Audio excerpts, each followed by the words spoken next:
I've always found space eerily quiet, a silence that resonates deeper than any void on Earth. Up here on the International Space Station, ISS, you get used to the stillness, the blackness outside the windows that feels like it's staring back at you. It's been 2 months since my last Earthside rotation, and in that time I've grown accustomed to the routine. Wake up, check systems, communicate with mission control, eat, sleep, repeat. It's monotonous. But out here, monotony is a luxury. It means nothing's gone wrong. That's why when the unmanned vessel started drifting toward us, the hairs on the back of my neck stood on end.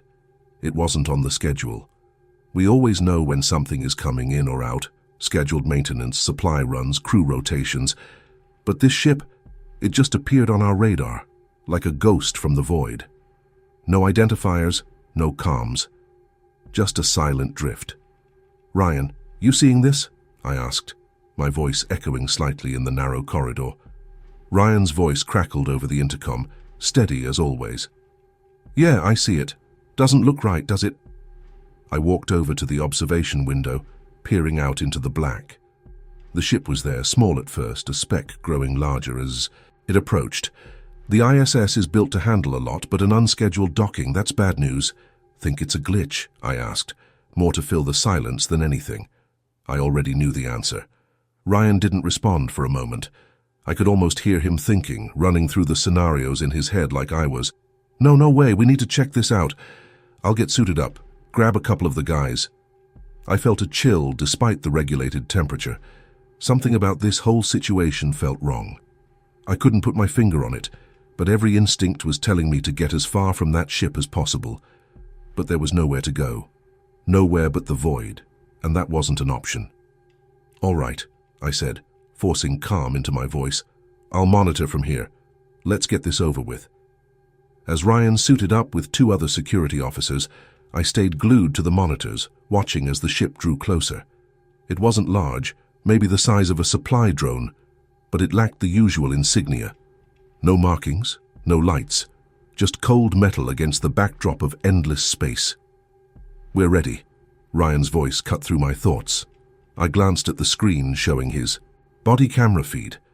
The corridor leading to the docking port was dimly lit, shadows pooling in the corners like ink. I could hear the faint clinks and hums of the station as they made their way to the dock. "Keep the comms open," I said. "Let me know what you find." "Will do," Ryan replied, and I could hear the tension in his voice, barely masked by his professional demeanor.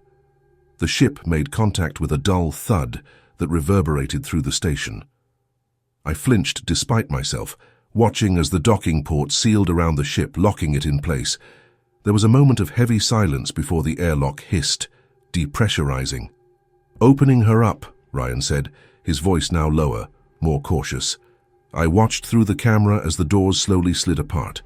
Darkness greeted them, an empty void just beyond the threshold. Ryan and the team stepped forward, their helmet lights cutting through the gloom. "Jesus, it's pitch black in here," one of the security officers muttered. I couldn't tell who. Their voices were all blending together in the static of the comms.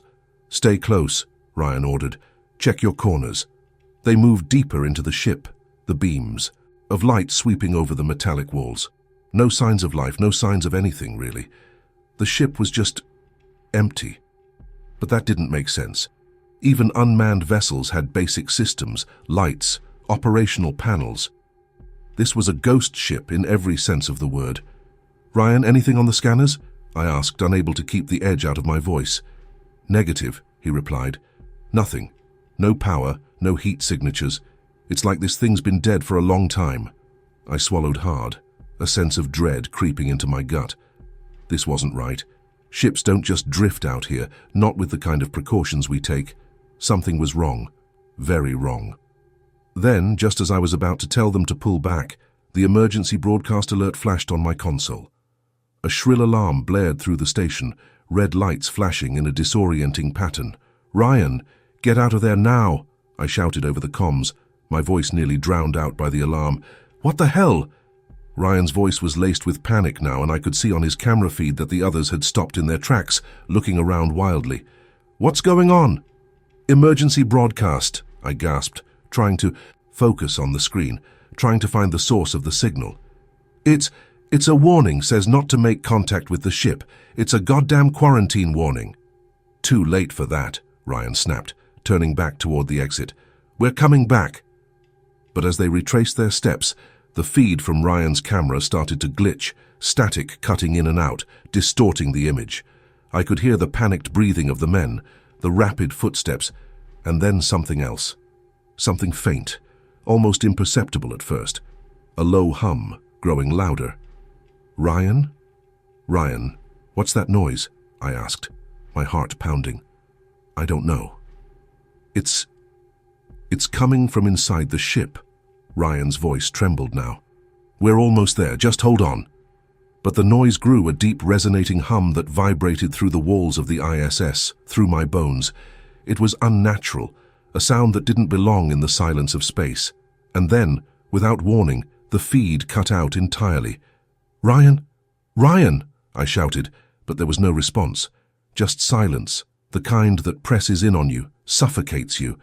I stared at the blank screen, dread flooding my system. I felt cold, the kind of cold that starts deep inside and spreads outward, freezing you in place. Something had gone horribly wrong. I sat there staring at the dark, lifeless screen. My mind was racing, trying to process what had just happened. I felt like a trapped animal, my heart pounding in my chest, the silence around me suddenly unbearable. The emergency broadcast still flashed on the console, a dire warning that had come too late. What the hell was that noise? What had happened to Ryan and the others? Questions buzzed in my head, but there were no answers. Only the void of space and the unending hum of the station's systems. I forced myself to move, to get up from the console and go to the observation window. Maybe they were just out of range. Maybe they had made it back to the station and the comms were just down. I clung to that hope, needing something to keep the fear at bay. The vessel was still there, docked with the ISS, a shadow against the blackness of space. I couldn't see inside from here, the angle was wrong, but I knew I had to go check. I couldn't just sit here, paralyzed by fear. I had to know what had happened. I grabbed a handheld scanner and a portable comm unit, just in case, and headed for the docking bay. The walk there felt like it took forever, each step heavier than the last. The corridors of the ISS, usually so familiar, now felt alien and oppressive. I kept telling myself that everything was going to be fine, that Ryan and the others would be there, maybe a bit shaken but alive. When I reached the airlock, my heart nearly stopped. The door was ajar, not sealed like it should be. There was no sign of Ryan or the others, just an eerie stillness. I hesitated, a voice in the back of my mind screaming at me to turn back, to seal the door and wait for help. But I couldn't. I had to know. Taking a deep breath, I stepped through the airlock. The moment I crossed the threshold, the atmosphere changed. It was like stepping into another world, one that was colder, darker, and full of menace. The lights in the docking bay were dim, casting long, ominous shadows. "Ryan?" I called out, my voice echoing in the empty space. There was no answer, just the low hum of the station and something faint and almost imperceptible, like a whisper in the dark. I moved deeper into the bay, the scanner in my hand flickering as it struggled to pick up any signals. The silence was oppressive, pressing in on me from all sides. I could feel the weight of the station above me, around me like a massive creature ready to swallow me whole. Then I saw it, the security officer's helmet, lying on the ground near the entrance to the vessel. My heart skipped a beat as I approached it, dread curling in my stomach like a snake. I knelt down, reaching out to pick it up, when I noticed something that made my blood run cold. There was a crack in the visor, a long, jagged line that looked like it had been made by something sharp. But there was no blood, no sign of a struggle, just the helmet, discarded like a piece of trash. I straightened up, scanning the area around me. There were no bodies, no signs of life. It was like they had just vanished. I turned my attention to the vessel, the door still open, leading into the pitch-black interior. I knew I shouldn't, but something compelled me to step closer, to peer inside. The darkness seemed to pulse, a living entity that whispered to me, beckoning me in. I shook my head, trying to clear the fog of fear that clouded my mind. I needed to stay focused, to think clearly. But every instinct was screaming at me to run, to get away from this cursed ship. "Ryan, if you're in there, answer me." "I answer," called out, my voice trembling. For a moment there was nothing, just the oppressive silence. Then faintly I heard something, a low, rasping sound, like someone breathing. My heart leapt into my throat as I strained to hear, to pinpoint the source of the noise. "Ryan?" I whispered, my voice barely audible. The breathing grew louder, closer. I took a step back, panic rising in my chest. Something was moving in the darkness, something that didn't belong here. I could feel its presence, malevolent and cold, watching me from the shadows. I turned and ran. I didn't care about answers anymore. I just needed to get away, to put as much distance between me and that ship as possible. I slammed the airlock shut behind me, sealing it tight, my breath coming in ragged gasps. But even as I stood there trying to calm myself, I knew it wasn't over. Whatever was in that ship, it wasn't going to stay there. And if Ryan and the others were still alive, no, I couldn't think about that. I had to focus on surviving, on getting out of this nightmare. The comm unit crackled to life in my hand, startling me. I fumbled with it, nearly dropping it before pressing it to my ear. "Hear me? Come in, ISS. Do you copy?" It was Mission Control. Relief flooded through me at the sound of a familiar voice, grounding me back in reality. Yes, I'm here," I stammered, trying to keep my voice steady. This is ISS. I copy. We've received an emergency broadcast from your location. What's going on up there? Are you all right?" I hesitated, my mind racing. How could I explain what had just happened? How could I make them understand the horror that was lurking on the other side of that airlock? "Something's wrong," I finally said, my voice trembling. "The ship, the one that docked, it's not right. Ryan and the others, they're gone." "Gone?" The voice on the other end was sharp, concerned. "What do you mean, gone?" "I don't know," I whispered, tears of fear and frustration welling up in my eyes. "They just disappeared. And there's something in that ship. I think it's alive." There was a long pause on the other end, the kind that made my skin crawl. I could hear the faint buzz of static, the distant murmur of voices as Mission Control processed what I was saying. "We're dispatching a rescue team immediately," the voice finally said, firm and authoritative. "Lock down the station. Do not attempt to engage with the vessel. Help is on the way." I nodded, even though they couldn't see me, relief washing over me like a wave. But it was short-lived. I could still feel it, that presence in the back of my mind, lurking, waiting. And then, just as I was about to respond, I heard it. A sound that made my blood turn to ice. A soft, rhythmic knock coming from the other side of the airlock door. Knock, knock, knock, slow, deliberate, mocking. "Ryan," I breathed, my voice barely more than a whisper. But I knew, deep down, that it wasn't him. Whatever was on the other side of that door, it wasn't Ryan anymore. The knocking continued, relentless, unyielding. I backed away, my mind screaming at me to run, but my feet felt rooted to the spot. Knock, knock, knock. It was a rhythm that would haunt me for the rest of my life if I managed to survive this. The knocking wouldn't stop. It echoed. Through the cold metal walls of the station, a rhythmic reminder that I wasn't alone, though I desperately wished I was. My pulse pounded in my ears, drowning out the distant hum of the station's systems.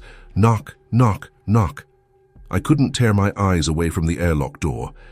I wanted to believe it was Ryan, but deep down I knew better. The security protocols, the warning message, the eerie silence from the ship, it all pointed to something far worse than a simple malfunction or communication breakdown. This was something else, something alien. My breath came in shallow gasps as I clutched the handheld scanner to my chest like a lifeline. The faint green light on the device blinked steadily, offering no comfort. It was meant to detect life signs, but it showed nothing. Either the scanner was malfunctioning or whatever was on the other side of that door wasn't something it could detect.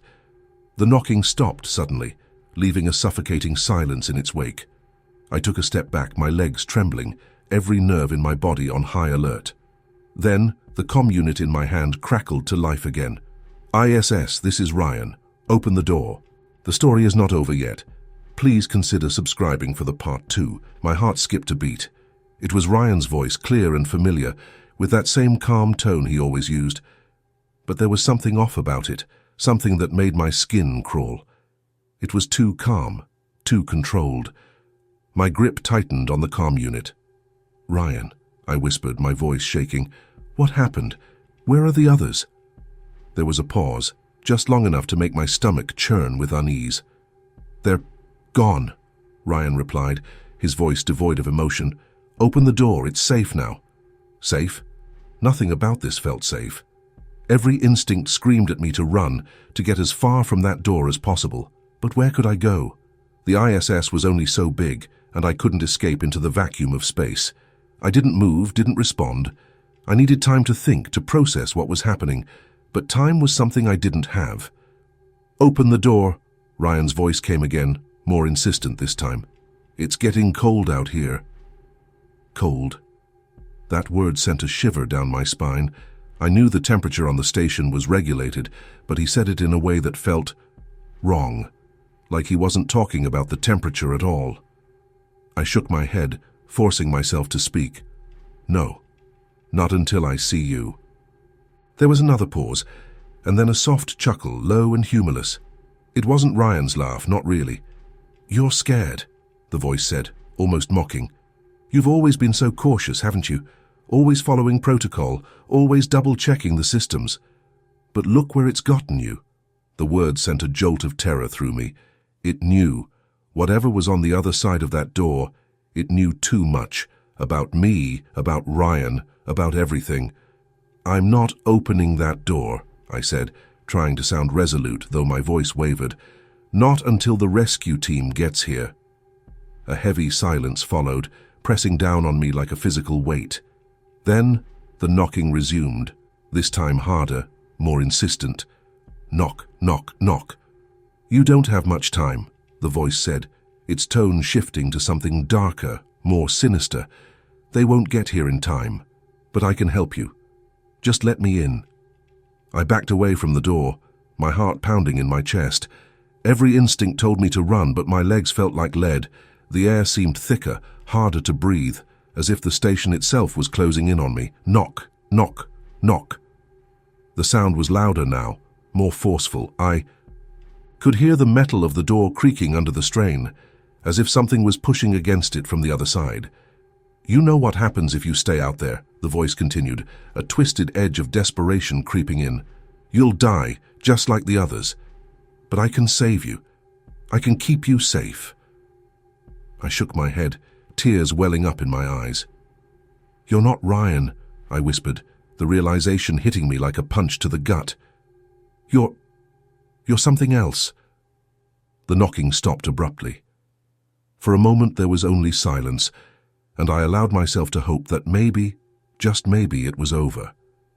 Then the door rattled violently, as if something was slamming into it with all its might.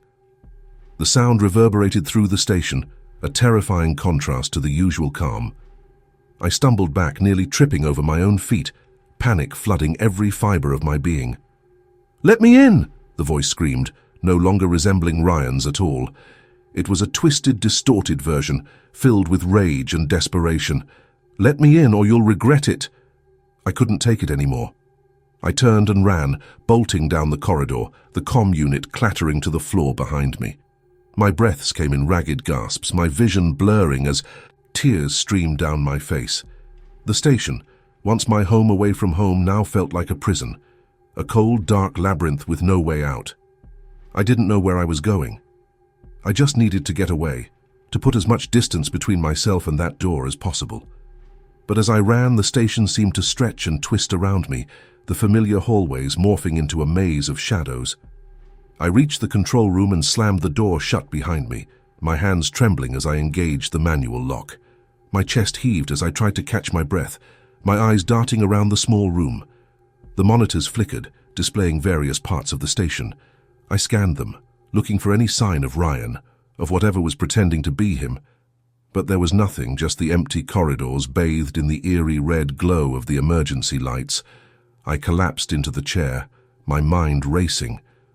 What was I supposed to do? The rescue team was on their way, but they might not get here in time. And even if they did, how could I explain this? How could I make them understand what was happening? A sudden realization hit me, and I reached for the keyboard with shaking hands. I needed to lock down the station, to seal off every section, to prevent whatever was out there from reaching me. It was risky. If the rescue team couldn't get in, I might be sealing my own fate. But I didn't have a choice. I brought up the station's control panel and began the lockdown sequence, my fingers moving quickly over the keys. As each section sealed, the corresponding monitor flashed red, indicating that the area was now inaccessible. I was almost done when I heard it, a faint scratching sound coming from the vent above me. My blood ran cold as I slowly looked up, my heart pounding in my chest. The vent cover rattled slightly, as if something was pressing against it from the other side. I could hear a low, guttural breathing, growing louder with each passing second. "Please," I whispered, tears streaming down my face. "Please, just go away." The vent cover burst open with a loud crash, and I screamed, stumbling back as something dark and twisted slithered out of the duct. It was a mass of shifting shadows, vaguely humanoid but constantly changing, like a nightmare made flesh. It moved toward me with unnatural speed, its limbs elongating and contracting as it crawled across the ceiling like a spider. Its eyes, if they could be called that, were hollow, empty voids that seemed to suck in the light around them. I scrambled for the door, but it was too late. The thing dropped down in front of me, its twisted form blocking my escape. I backed away, my hands shaking, as it reached out with long, shadowy fingers. "You can't escape," it hissed, its voice a chorus of whispers, each more malevolent than the last. "You're mine now," I screamed, my back hitting the control panel as the thing lunged at me, its shadowy form enveloping me in darkness. I felt its cold, clammy touch on my skin, its presence invading my mind, suffocating me with fear. And then, just as suddenly as it had appeared, it was gone. The room was silent again, the only sound my own ragged breathing. I collapsed to the floor, trembling uncontrollably, my mind struggling to comprehend what had just happened. Had it really been there? Or was my mind finally breaking under the strain? I didn't know anymore. All I knew was that I needed to get out of here, to escape this nightmare before it consumed me completely. But deep down, I knew there was no escape. Not from this. I don't know how long I stayed on the floor, curled up in a ball, trembling in the aftermath of the encounter. It could have been minutes or hours or even days. Time had lost all meaning in this nightmare. The only thing that mattered was survival, and even that seemed like a distant hope. Eventually, the sound of the comm unit crackling to life snapped me out of my stupor. I forced myself to sit up, every muscle aching, my mind still reeling from what had happened. I reached for the comm unit with shaking hands. "ISS, this is Commander Harris of the rescue team. We're approaching your position. Do you copy?" Relief flooded through me at the sound of a human voice, someone from Earth, someone who could help. I clung to the comm unit like a lifeline. "This is ISS, I copy," I managed to say, my voice hoarse from screaming. "Please, you have to hurry. There's something on the station. It's not human." There was a pause on the other end, just long enough for my heart to start racing again. "We've received your transmission and are aware of the situation," Harris said, his voice steady and calm. "We're preparing to dock now. Hang tight, we'll get you out of there." I wanted to believe him, to believe that they could save me. But the memory of that thing crawling out of the vent, the way it had spoken to me in Ryan's voice, it was too vivid, too real. I didn't know if anyone could save me from that. "Be careful," I whispered, clutching the comm unit like it was the only thing keeping me tethered to reality. It can pretend to be us.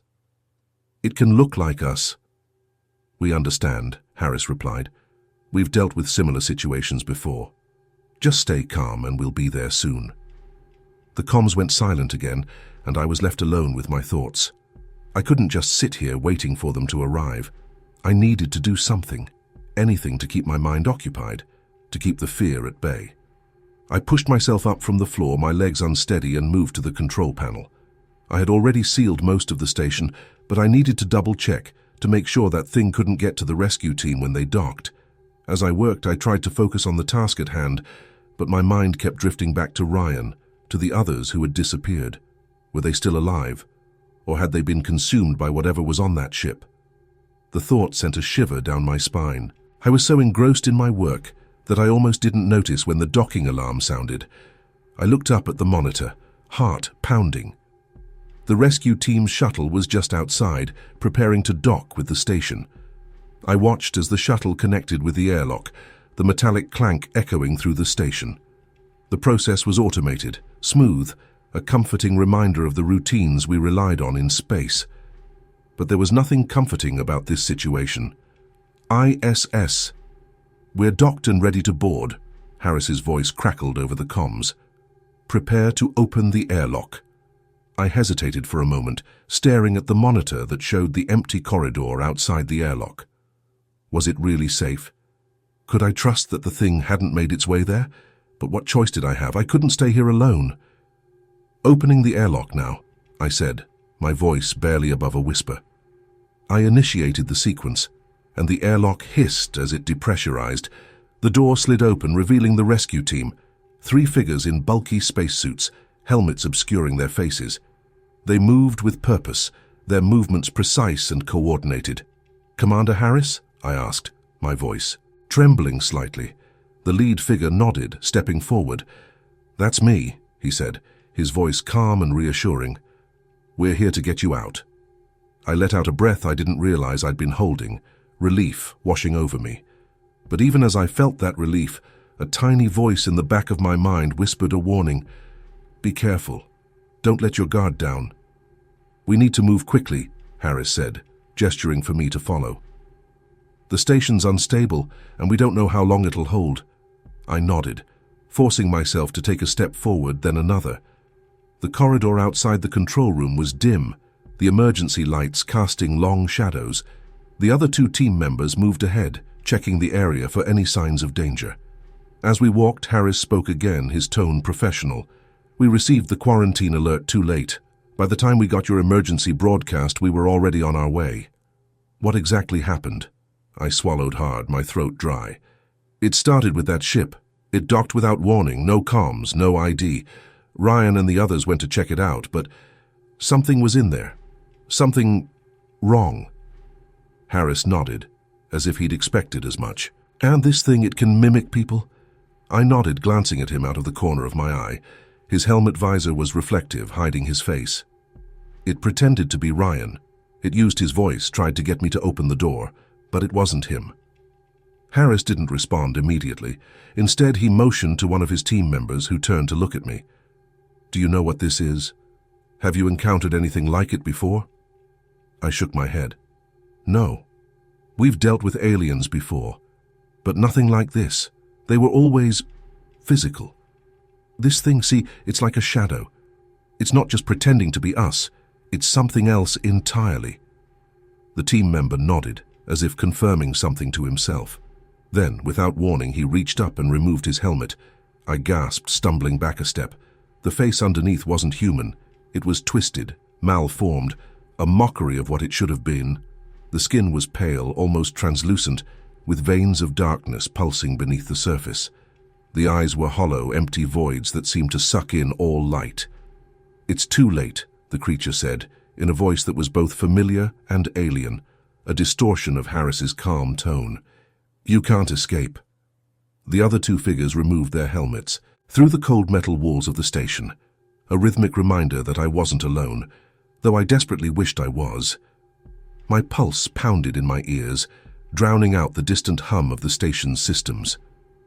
Knock, knock, knock. I couldn't tear my eyes away from the airlock door. I wanted to believe it was Ryan, but deep down I knew better.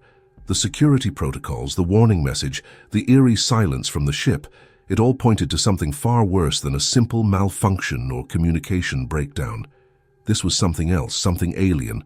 My breath came in shallow gasps as I clutched the handheld scanner to my chest like a lifeline. The faint green light on the device blinked steadily, offering no comfort. It was meant to detect life signs, but it showed nothing. Either the scanner was malfunctioning, or whatever was on the other side of that door wasn't something it could detect. The knocking stopped suddenly, leaving a suffocating silence in its wake. I took a step back, my legs trembling, every nerve in my body on high alert. Then, the comm unit in my hand crackled to life again. ISS, this is Ryan. Open the door. Please consider subscribing for the part 2.